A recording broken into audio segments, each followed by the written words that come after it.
সুধী দর্শক মণ্ডলী, আসসালামু আলাইকুম। আমি ডাক্তার আখতারুজ্জামান সজীব। সম্পর্কের গভীরতা শুধু ভালোবাসার উপর নির্ভর করে না, বরং সময় দেওয়ার মধ্য দিয়েও তা গড়ে ওঠে। আজ আমি কথা বলবো একটি গুরুত্বপূর্ণ বিষয় নিয়ে, আপনার স্ত্রীকে সময় দিন। আমরা সবাই জীবন নিয়ে ব্যস্ত, অফিস, কাজ, দায়িত্ব এগুলো আমাদের প্রতিদিনের সঙ্গী।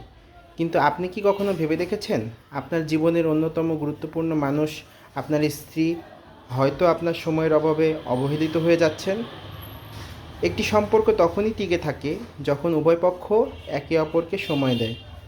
সময় দেওয়া মানে শুধু একসঙ্গে বসে থাকা নয়, বরং তার কথা শোনা, তার অনুভূতিগুলো বোঝা এবং তার প্রয়োজনগুলোকে গুরুত্ব দেওয়া।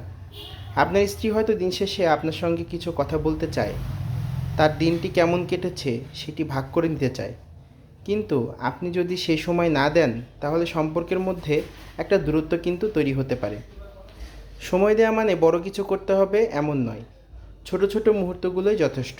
যেমন একসঙ্গে চা খাওয়া, বাইরে হাঁটতে যাওয়া, তার পছন্দের কোনো সিনেমা দেখা, তার সঙ্গে সমস্যার কথা মন দিয়ে শোনা এবং নিজের সমস্যা তার কাছে খুলে বলা। এই ছোট ছোট বিষয়গুলো আপনার স্ত্রীকে এই বার্তা দেয় যে তিনি আপনার জীবনে গুরুত্বপূর্ণ। একটা কথা মনে রাখবেন, সম্পর্কের শিকড় শক্ত করার জন্য সময় হলো আপনার ব্যস্ত জীবনে অন্তত কিছু সময় বের করুন এবং সেই সময়টা একান্তভাবে তাকে দিন, সেই বিষয়ের দিকে নজর দেওয়ার মাধ্যমে। দেখবেন সম্পর্কের মধ্যে একটা নতুন প্রাণ ফিরে এসেছে। তাহলে আজকের বিষয় এখানেই শেষ করলাম। মনে রাখবেন, সম্পর্ক সুন্দর রাখতে হলে যত্ন নিতে হবে। ধন্যবাদ। আর আপনারা অবশ্যই ভিডিওটি কেমন লাগলো জানাতে ভুলবেন না এবং নতুন নতুন টপিকের জন্য পরামর্শ দিন। দেখা হবে পরের পর্বে। এই পর্যন্ত ধন্যবাদ।